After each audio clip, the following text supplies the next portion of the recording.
Hi everybody, this is Brad Dyke saying hi. In this video, I talk about IT professionals. I talk about the nature of professionals.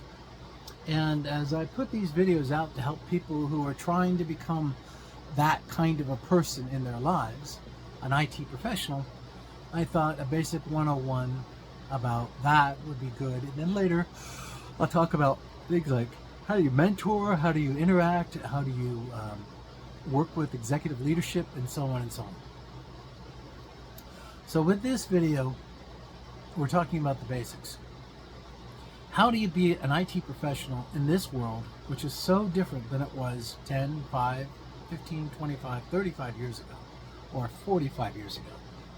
I'm between the 40 and the 35 years, and so I can tell you some basic common things.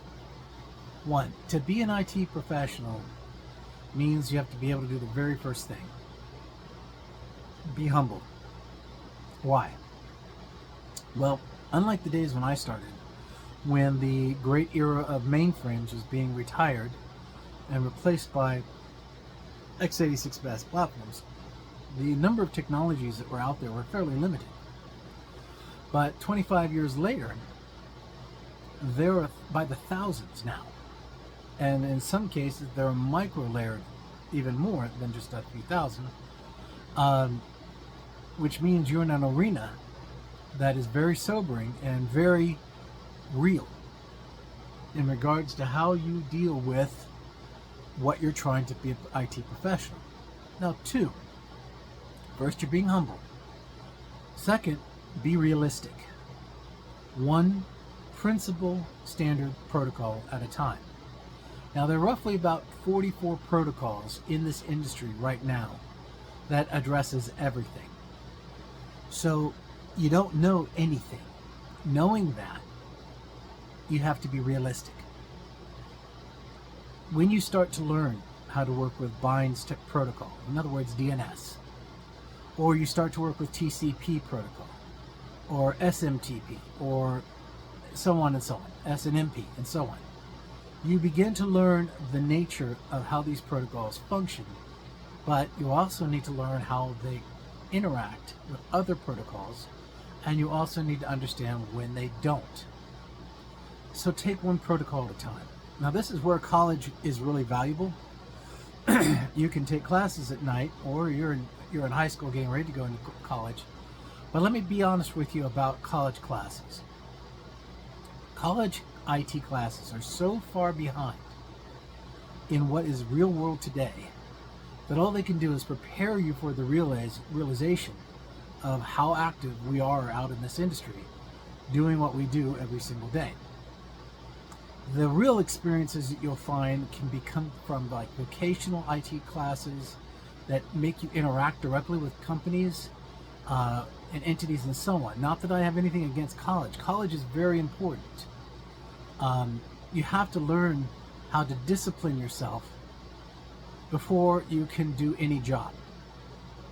Now, if you are from the military, as I have been, myself, U.S. Army, rock and roll, the reality of the fact is knowing how to take care of your resources, count your beans and bullets, and be responsible when you know you have to be, as well as being responsible when you don't have to be.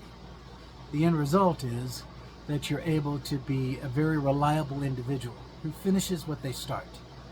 Some other groups that have the same mindset are Boy Scouts. We always chant that mindset. You always finish what you start. It's the same thing here. But you have to be realistic in how you set your goals so that you can finish one protocol at a time. Protocol and deployment and operations are totally different things. But protocol sets the standard and allows you to work with anything. What do I mean?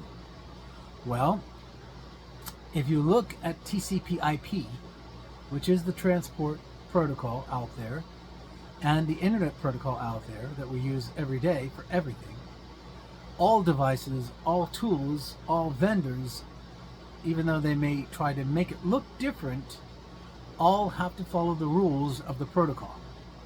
I don't care if it's SMTP, SLS, SSL, TCP, and so on and so on. They have to do it because their stuff will not work. Hence the mindset, learn the protocol. Learning all the tools isn't so bad after that. If you come in by a vendor platform, you're in trouble because you only know how to do it through the vendor's tool. That's what they want. That's how they make money. You're not that kind of person because you're an IT professional. They need your skill sets on a greater scale, so you're the wrong target for them. They need you to be who you really need to be, and that is the person who can work underneath their tool and understand the best strategies that are out there. Now listen, the best of us might do 10 to 25% of most protocols. That's it. The worst of us, I hate to say this, is very true, is they're really super sharp on RPG or database language or something like that, or they're a coder, and all of their resources committed to that one standard. That tends to put you in a pigeonhole of a little bit. What that basically means is you're locked yourself into only a small niche of the industry. So I go back to the beginning, be honest, target your goals, make sure you're realistic, and understand the playing field that you're preparing yourself for. Working with hardware is great, but it's limited. In other words, your potential for income is going to put you somewhere between 40,000 and 70,000. And that's pretty much it.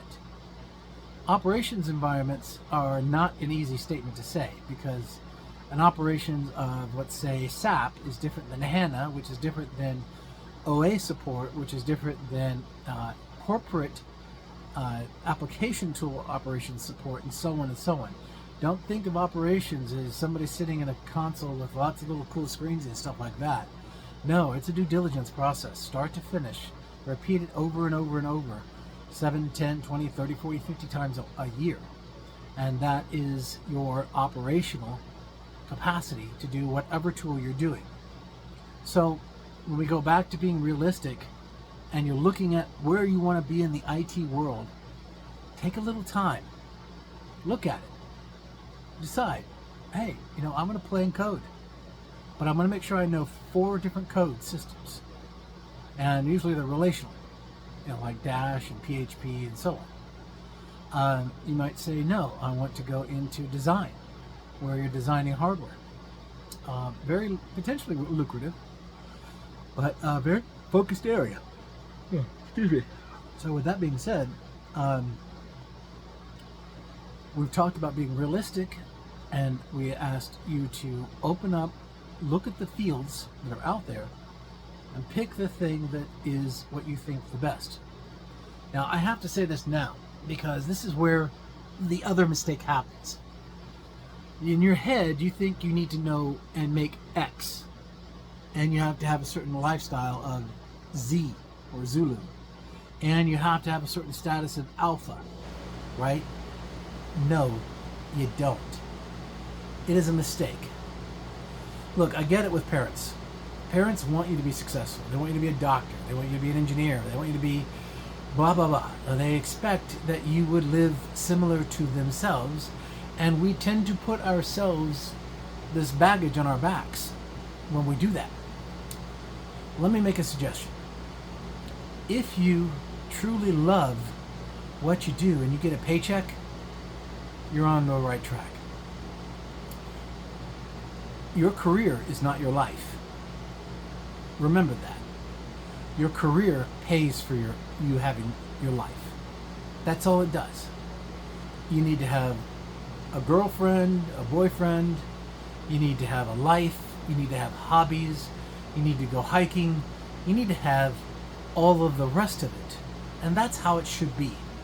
Don't go into looking into a position that you say, I have to make $65,000 because if I don't have a white picket fence, a wife, and a house, and a car, and all this, my parents won't be happy. Your parents are happy for you, no matter what. Most parents have to understand that they have to let go. And I tell you, as an IT professional, try to lose that baggage if you can. Not all of it, because they're sincere. They really want you to be successful and get yourself in a great place. I totally agree with that 100%. But Setting your expectations to something you love means you're going to excel like crazy. You're going to go out and after it at 125% on the middle of the night when you can't sleep and you're into it. It's like playing games. A lot of the IT professionals I hired are people who love games, but they wanted more. And I would watch them very closely. And I would watch them start building stuff. Like they would build a statistics database system that would track all the interactions of all the gameplays and tell you who the game player was who was the best. Or they set up a multi-segmentation 10 gigabit platform that can run 10 1 gigabit high-speed bandwidth gaming forums, all in one big building where there can be 190 people wreaking havoc in 9 different games and not seeing a simple loss of performance. Those are the people that I pay attention to, and then I eventually go after them. I befriend them, and I give them jobs, and I bring them in, and I mentor them to get them to a better place. It's fun, and I know they're having fun. So, if you are a manager and you're looking at this video, I recommend that you stage your environments for what you're looking for, and look for those people who are having a blast. Those are the people you want. So we've talked about being honest, being realistic, setting the stage, understanding your environment that you want to work in, setting what your potential career goals are, understanding that you have nothing but that, there is no extra baggage, and that you want to do something you genuinely love to do. A lot of people do it. There are people out there making money as IT professionals consulting on how other people do software. They just love testing software. Other people who write computer games because they love games so much. Other people who build the server cluster environment so that games can work better. And so on and so on. The whole point of this is passion in your job makes your job so much more fun. And the next part of this discussion on 101 is how you learn. So you have to understand 3 basic rules of certification. You see that sign behind me, Microsoft certified, blah, blah, blah, blah, blah. I've got like 50 of those. And I know that when you work with an institution like Microsoft, or you want to work with AWS, or you want to work with Google, or you want to work with some other accreditation, you have to pass their tests based on their book terminology. But that's the first rule. Pass their tests based on the literature and materials they provide you to pass it. That's what they want to see.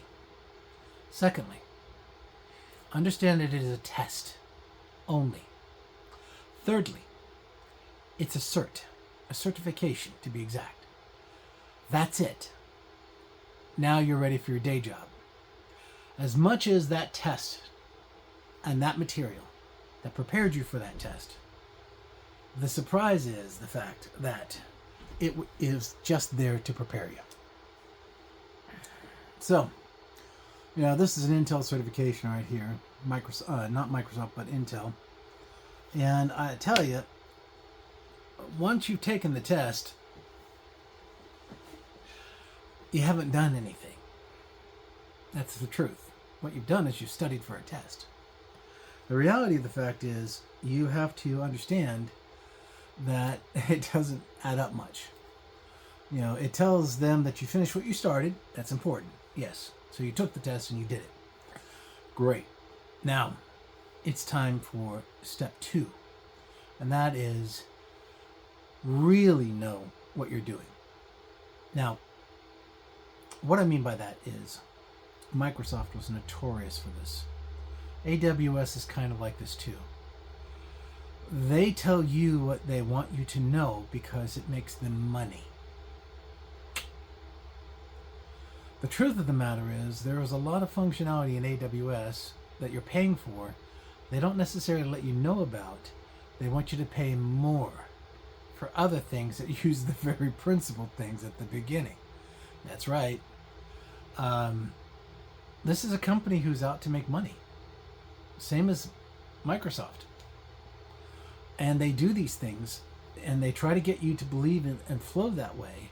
And then the buying strategies and your management strategies and all of that promote their revenue. And your overhead goes right out the window. So this is where the brains, your real smartness, and I have a couple of people today that are super smart people, and they have already figured some of this out already, that, you know what, we can already do this with God. I get it, the test and all that, I passed the certs, I'm beyond that now. Now I'm going to really take advantage of all the protocols that have been offered to me in, let's say, AWS or Microsoft and so on, and maximize the return of what you've learned. That's right. Taking tests doesn't get you very far. Learning and using and adapting and changing what you have behind your belt is what gets you somewhere. So, it is grueling. It is a pain in the butt. But go through the tutorials, walk through the manuals, do the pre-tests, learn what they need you to do for their test to pass their test. And when you finally finish up with that, now we can play. That's right, I said play, not work.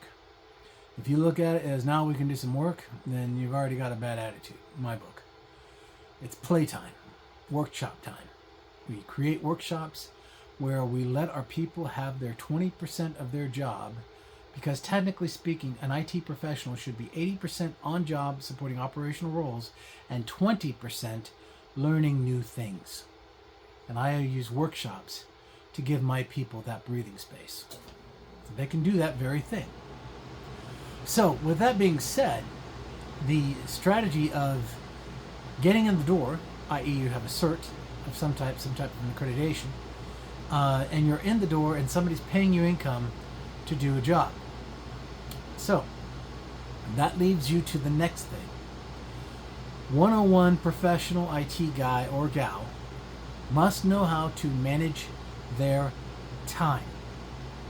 What good is an 80-20 rule in being an IT professional if you don't know how to manage your hourly workload per day? You need time to review communications, but not too much time. You need time to review management instructions and guidelines, and you need time to prepare procedures, guidelines, SOPs, and playbooks and run books, and you need time to learn some stuff, to write some scripts, to do some planning, and you need some time to basically stop for a minute and talk to people, communicate, not necessarily on topic, but meet and greet. It's called networking. It's important. That's how you learn how to work with people better. So time management allows you to do that. So, obviously, being a network professional, you also need to work with others. This is where I'm referred to earlier to networking. In other words, you're developing relationships with other IT professionals who have skill sets or could support or help you, and or those individuals who need your help. What does that do? Gets you a job in 15 years to that next greatest job you want. Yeah, because by networking and never burning bridges, and what I mean by that is there is no real reason for anyone in the IT world to be mad at anyone else in the IT world. It's our bridges that help us be who we are. Burning bridges between relationships is the worst thing you can do in any profession, especially in IT. So don't do that. Some people would just have attitudes. Accept it, work around it, learn how to work with that person the right way, and you'll be successful with them. And trust me, this does work. So, networking is crucial. Building bridges is imperative. And learning how to talk to people at their levels. That's the next thing. To be a good networker and to be a good IT professional, you have to understand how to read people carefully. You want to be able to say, by asking a couple of easy questions up front, to give you a feel for where their technical skill set lies. I will tell you now, it doesn't work if you make the assumption that a vice president is a manager, a president is a manager, a CEO or founder or something like that are people who deal with paper and people and resources. No, not in this industry. It's not the case with most other industries like finance and so on. But in this industry, most of those CIOs, CEOs, executive officers of any branch and capacity were sitting in your seat 10 or 15 years before. CIOs were architects who were once sysadmins, who were once IT guys or gals, and so on and so on. They're not dumb. Respect them. Matter of fact, give everybody the same respect that you would expect for yourself. Raise them up a little bit. Give them good praise. Acknowledge who they are, what they are, and their knowledge. This will tell you the pulse that person wants to talk to you at. This is something of a skill that's going to take some time to understand. I've been doing this for 34 years, roughly, and I can tell you it took 15 years to learn how to stop talking technical and talk inspirational, business model, CVO, guidance, budgeting. You just have to learn, and the only way you can do that is to get the experience. So do it. So we've talked about networking, we've talked about communication, not burning bridges, and learning how to talk to people as being part of your IT professional skill set. The next component that's important is set yourself a roadmap. Now, as an IT professional coming into your own, learning what you want to learn in a minimum of 5 years in one position is probably pretty solid. It could go up to 10 years if needed. I was with the DoD for just a little short of 10 years. And that was that worked. And then I could fan out in 10 different directions, which I had done. So understand your experience level. All entry-level IT professionals cannot fast track in a 3 to 5 year window that executives do. Don't make that mistake. Your first 10 years of experience mostly be technical and personal. In other words, interacting with people. That will give you the missing sets of skill sets you need to get to what we call the track. The track is, once you've reached the 5 to 10 year window, is usually 2 years minimum. I don't usually do that. I do 3 years to 5 years maximum. And then I transition to something new. You may have heard of this, and that you might discover that many executives do this because they come in. You come into an environment with a lot of energy, functionality, and so on. And as you're doing that, you then come into your own, and then you reach the goal that you've set. And now you hit the goal with so much success of whatever it would be. And now it is time to set a new goal. That's why we do that when we're senior people. So as you get your experience, then you'll get the urge to say, I want to do X. I want to deploy so on. And, as an example, in the first 12, 15 years of my experience, I was really ticked off that I've not had a chance to build a data center from the foundation up. That's everything, ladies and gentlemen. HVAC, power, servers, storage, people, personnel, operations, everything. There are not too many of us in this industry anymore that can do that. But I did it. I quit the job I had, and I went and set a goal with the company, and I built from the ground up our data solution, our data center. And no, you don't have to build a 300,000 square foot data center, though some of you have interactions with it. Most companies only need about 20,000 square feet.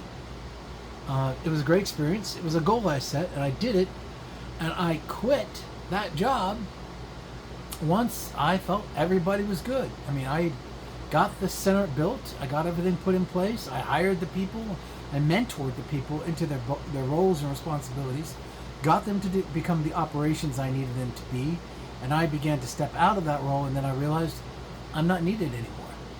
And I moved on. I've done that 4 times now. And today I'm back in operations again, helping a company, building it from the ground up. And this will probably be my last time because I do have gray hair.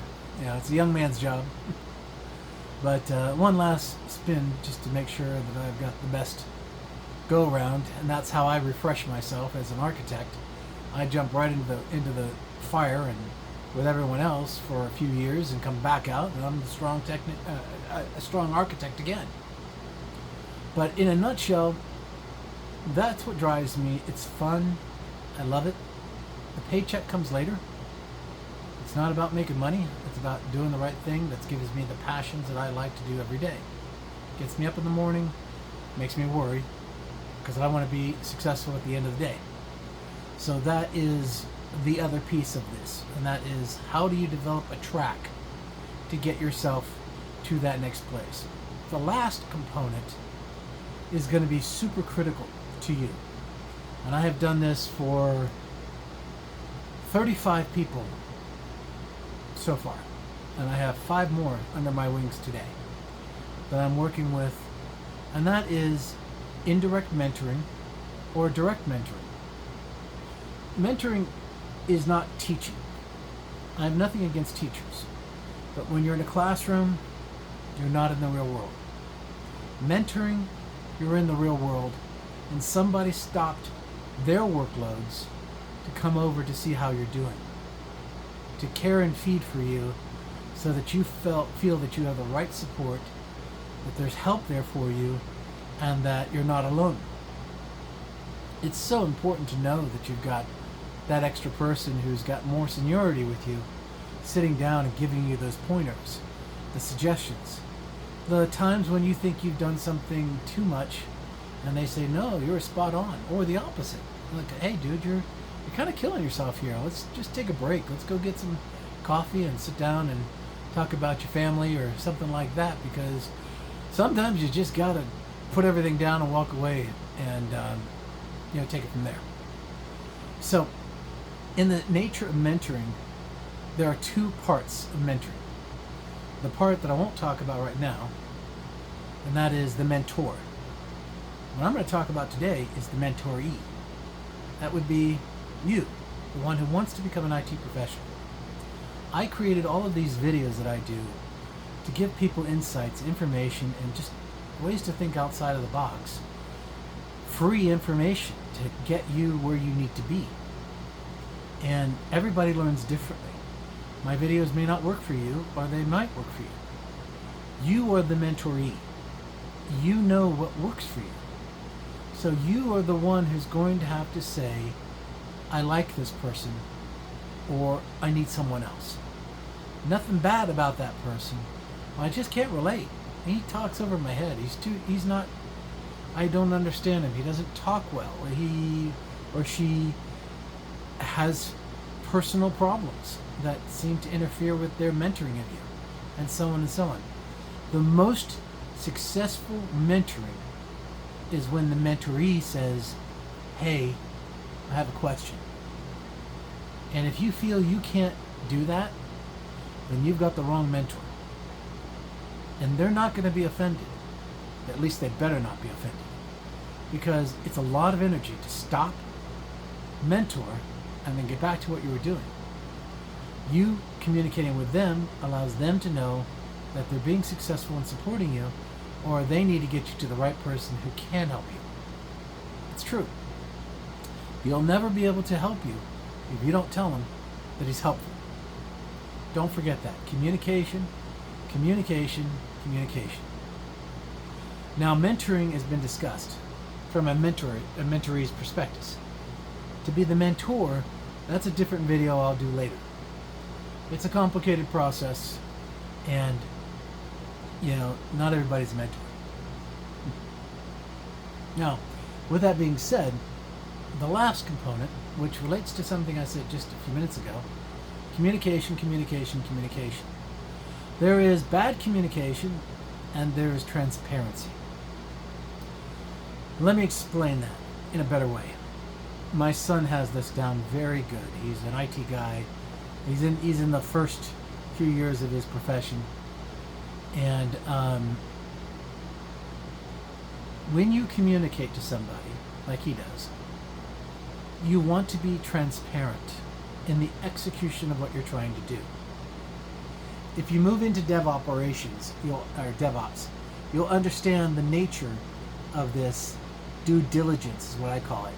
Saying that you've done the steps that you were supposed to do, you dotted your I's and crossed your T's.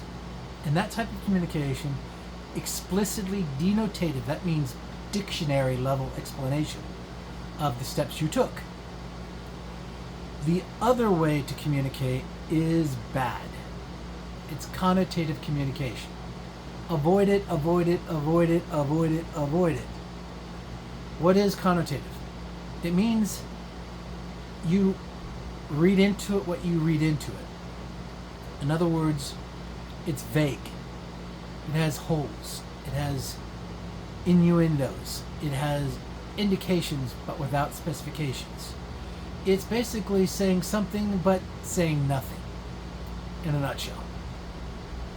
There is a time when you do use connotative statements, such as you're in the middle of a situation, an outage or something, and you just haven't had enough time to get your investigations on afoot to document the procedures and guidelines, and the end game, you have to say, well, we're in the middle of this, we see impacts out there, but the conclusive results are still not conclusive, and we're going to have to pivot to take steps to understand the situation better.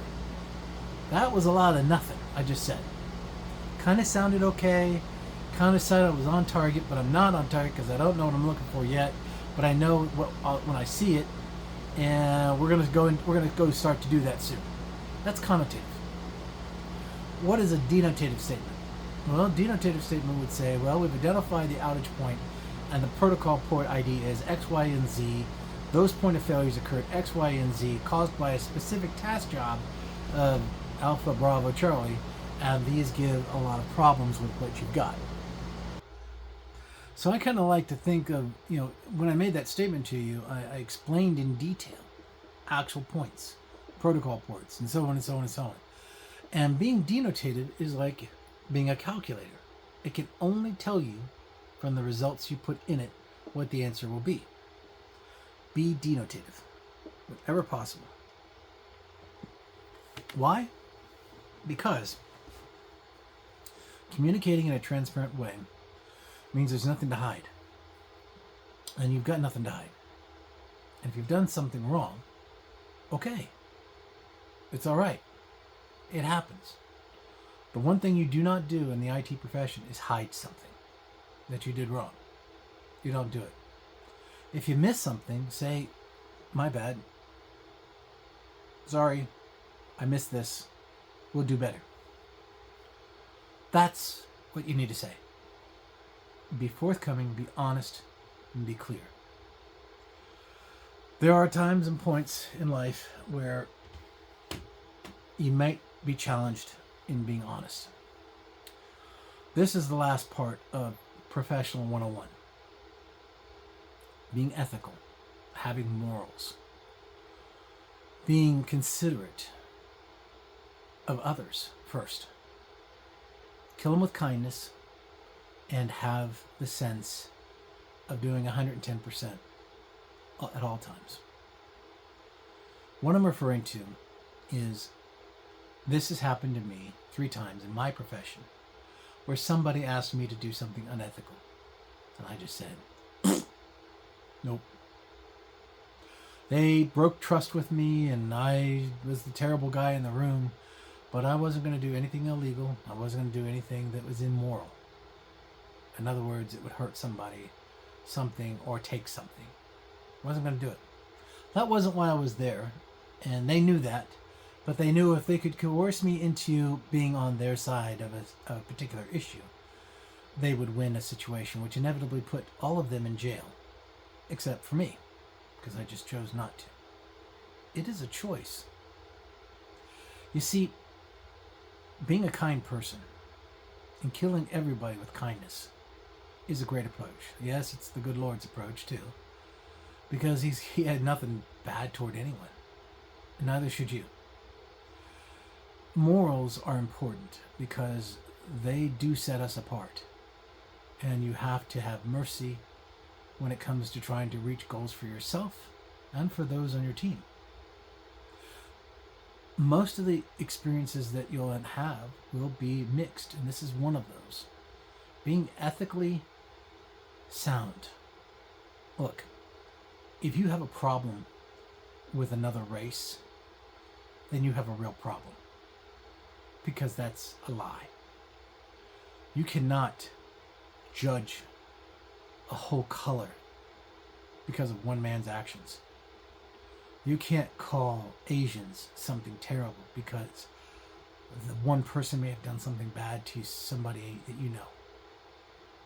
90% of the time when somebody blames another color, gender, or whatever, it's because they feel like somebody's taken something away from them and they need to blame someone and they have problems.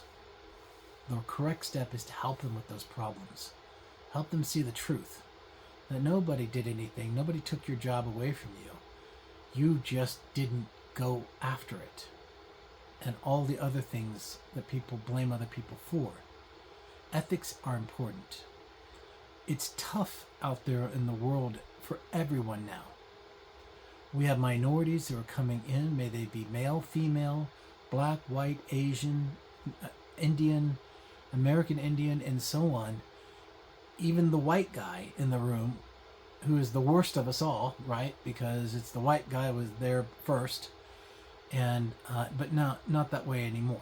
We're all together in one pool, and if we don't get it together, then we fail. And I don't think you want to know what that means. Instead, it's okay to open up. It is. I have been in the United States Armed Forces to defend this country, and I've also been a police officer in defense of the civilians. I reported to the civilians of my community as well as to the people of the United States when I was in the Armed Forces. That's all of you. Black, red, yellow, girl, boy, everything else. Point is, it's important to be ethical.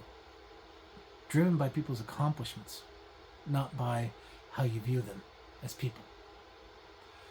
And the last part of that is you start with yourself as a professional. You be professional. Then when you feel comfortable, you can become personable. But you're always professional first. You are always there to do the job. And it's important to be personable too, so that you can have those moments with others, with their families, and share wonderful moments as children coming into families and people accomplishing great things who are on your teams, or people being promoted and you're like, oh, that's exciting. You got to have that part in your life as a professional. Yep, you get to stop working and go into the back room and have a piece of cake for somebody's birthday. It's okay. We won't hold it against you. But the key detail here is you need to be true to yourself. Have you noticed that? This whole thing I've been saying? You have to be true to yourself. You have to be happy. You have to set goals. You have to communicate clearly. And if you have genuine fears, get some help. That way you can be so much more for yourself and so much more for everyone else, because guess what?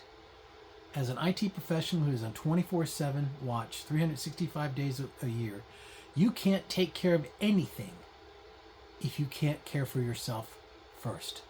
Stay healthy, stay fit, keep your mind sharp, play, have fun as much as you work. That's right, play as hard as you work. It's important.